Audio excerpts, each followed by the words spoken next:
It's not that big a deal. Next week I'll just have a different format. I think this is the first time really since over the last 3 years that we're actually gonna be able to go through an actual mock game week for our guys. Just the time frame of playing Friday to Saturday, getting into game preparation, actually have a clean dry run. We've always had something that has kind of stood in the way of that. Last year practicing at Philly, it just kind of was. We were kind of going through it, our game plan with them. So wasn't a lot of surprises when we got to the game. And then the year before that, we were still kind of toying with a lot of things, and we didn't really have our regular week set.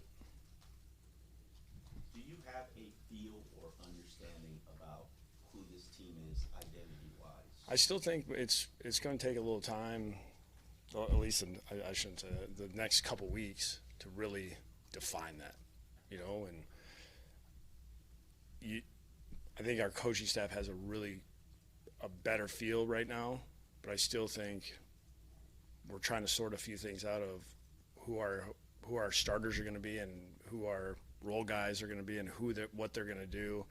So I think once we end training camp, I think we'll be able to nail that down a lot better than right now. Going back to Chris's question, what stood out to you during training camp? I think we changed it up a little bit. I think this one was probably a little harder than what we've done in the past. I think we were out there a little longer, and I think guys were, take yesterday out of it. I think guys acted professional, and there was a lot of, physicality, and there was a better sense of what we were looking for as far as how we want to tackle, how we want our ball security to be, our turnovers, just all these little details that we've been talking about, pre-snap penalties. We're talking about that at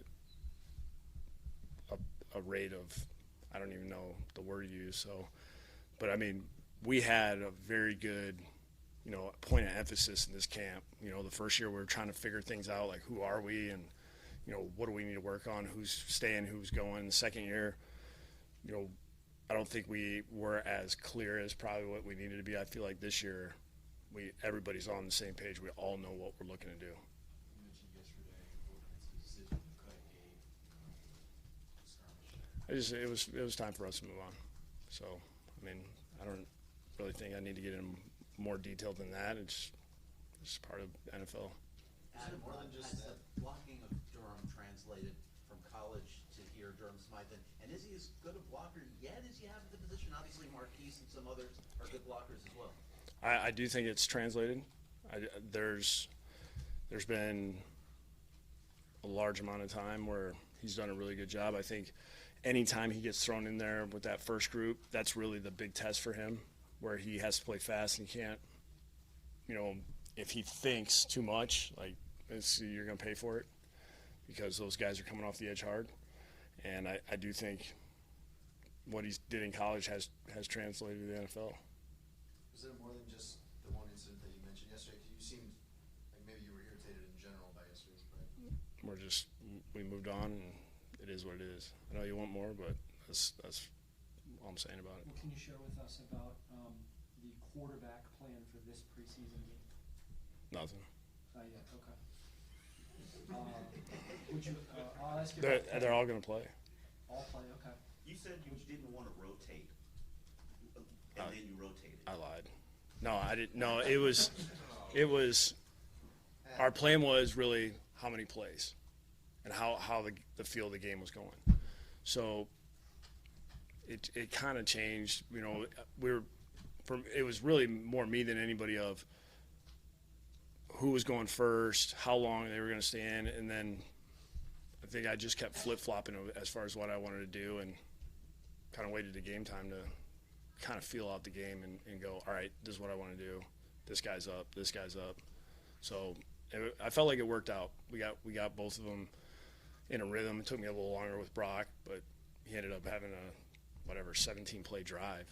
So it worked out. The reps worked out. And I thought both of them did a good job. At the end of training camp, where does your offense stand compared to years past? There's just a better feel. With Ryan, this is his third year in the offense.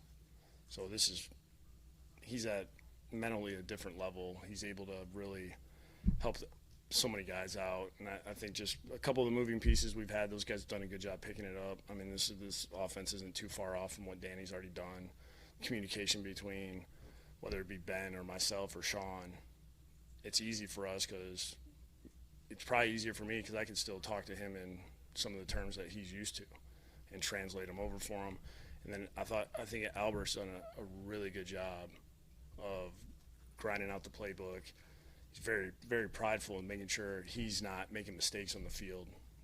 It's been a very good transition for us. You said something on Sirius about helping Ryan clean up third downs and become more efficient. What's that process like? It's one of those things you talk about. It's probably easier said than done. You know, just being able to have that feel of when it's there and when it's not. And, you know, if something breaks down, getting the ball out and see if we can get it on a short completion, but not standing back there and holding on to it, taking a sack. You know, that's really my biggest thing is trying to make sure that he's not taking unnecessary hits. You know, there's times where I understand he's going to stand in there and he's going to deliver the ball, and then there's times where, you know, there's no hope to deliver the ball. So let's get it out of our hands, and I think that's been a point of emphasis probably for the last 2 years since he really got injured. You know, Where do you see the cleaner practices with him most? probably when we do anything where it's just a straight, he knows he's got 6 to 8 plays, move the ball, and it's more of a game feel. When, you know, when we have the scripted type periods to where it's like one emphasis of red zone, third down, whatever it is, I think those don't feel as natural. I don't think he doesn't like those like he likes to move the ball, because now it's like, here's 3rd and 6, and now it can go, you know, 3 plays into the drive or 4 plays in the drive. It just feels real for him, and I think he does a better job when we're kind of in that rhythm. Adam, I know it's just a preseason game, but I do have one question for you about Carolina. I think you mentioned Kuechly a few times, what you think of him, how much you like him, or maybe dislike him, I guess, depending on how you want to. I don't dislike him. I think he's a really good What player. makes him so frustrating or such a headache, specifically? Because he's one of the few players that you go against that you might call plays and you know he knows. And he can watch and see how everybody, their stance is. He listens to what the quarterback's saying, where he's making them. He picks up on little things that a lot of players don't. And he uses that information and processes it fast and can get the other guys on board. And when you got a guy that's basically saying they're going left or they're going right or it's a pass or it's a run, I mean, that's frustrating as a play caller because you're at a disadvantage. And I think he has just an unbelievable ability to put his guys in great position. Also, after the Bills game last year, I think you talked to Drake about that ejection. Was there a conversation yesterday, and do you think that there'll ever be a point where he can just either walk away or not be a part of it or do something else? Yeah, we had a conversation about a couple things. You know, I mean, for me, I lost my cool a little bit because I was a little frustrated that he got upset, because that's exactly the first thing that popped in my head.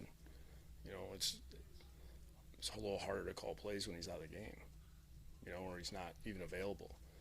And, you know, we talked about that, and at the same time, you know, I think he has a clear understanding of we're counting on him. There's a lot of people that if he's not in the game or he's not on the sideline and we don't have him because he's either ejected or he gets hurt because of something like that, that he's letting a lot of people down. And I think that hit him to where he understood where I was coming from. And, you know, I love his emotion. I love his passion. You know, you don't want to take that away, but at the same time, you know, he's a really good player, and he's young, and we need to have him on the field. Adam, I was asking Ryan about the different speeds of the no-huddle offense. He said there's a ludicrous speed, which I guess just by name it raises expectations. But what are the hallmarks of ludicrous speed? What kind of training are we doing? Not very good. Yeah, obviously. We'll have a discussion later. Yeah, I mean, there's just different tempos. I think most teams have similar versions of what we do, and, you know, it's just you try to block everything up. Like, here's this package. This is the tempo we go at. Here's on the ball. Here's huddle. So you just try to have as many options as you can to keep the defense off balance. When we want to be in an attacking mode, we jump into something like that and try to put pressure on the defense. And when we're down here, you get a team running. All of a sudden, it's an 8-play drive. It'll take the wind out of them. And how have you guys been doing as far as no huddle overall during training camp and Thursday? And it's been fine. I mean, that's all we really do. Is that the actual name of it? Ludicrous speed? Like Spaceball? You know it. Is that no rookie? Spaceballs? Yeah. Is it? Oh my God. On, Our whole there's a lot of 80s terms because you got to remember when we started this thing who the quarterback was. The only problem was nobody else knew what we were talking about. So it was good between me and him, but nobody else. and on a, With training camp officially ending, how would you assess the play of your rookies through the whole process? I've been very impressed with this class. Very impressed. Very football oriented. There is nothing else. These guys grind. They spend extra time. They study. They know what to do. They're playing fast. You see the impact. Like it's noticeable that these guys are going to help us this year. Like this isn't going to be a, hey, let's see what happens over the next 3 years. We're seeing 4 or 5, 6 guys actually. We know, hey, these guys are going to help us. Ryan mentioned that he feels more comfortable this year being him, particularly with his teammates and how he speaks to them. How have you seen that? I think it's just the first conversation we ever had. It's like, whoever you are, just be that guy. And I think he's done a good job with that, and he's at the point of his career where all the things that people kind of look at, stats and all that stuff, he wants to win. And if there's anything standing in the way of that, then he's going to address it. He's not going to be shy about it. He's going to bring it up. I don't think he's afraid of confrontation. Regarding Devontae, has he had X-ray, or is there a broken bone, or can you tell us anything? Yeah, right now, we're going to be going week to week.